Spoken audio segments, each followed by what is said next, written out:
So how do I drive as a double amputee, but also somebody who's got a suprapubic catheter and a stoma?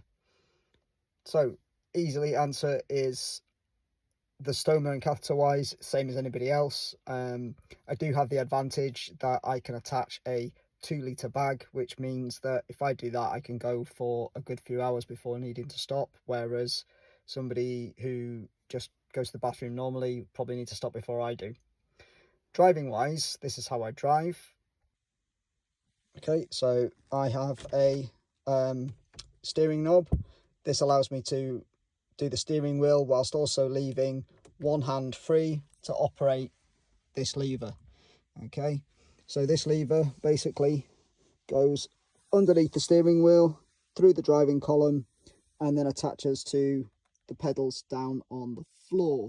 So if I push away, hopefully you can see that the brake moves, and then if I pull it towards, the accelerator moves. So basically just pulling towards accelerates, pushing away brakes. This little toggle is the indicators so that I don't have to let go of the steering wheel. I do still have normal indicators, as you can see, but it allows me the options of both.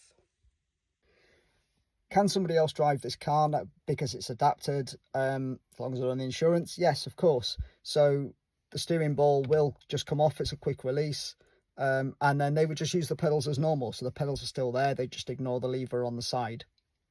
Apart from that, driving is exactly the same. So the steering wheel works the same, lights, all that kind of stuff. Would I have any adaptions now that I've driven this for 3 years? Yes, I would have a couple of extra adaptions, and that is on the steering ball.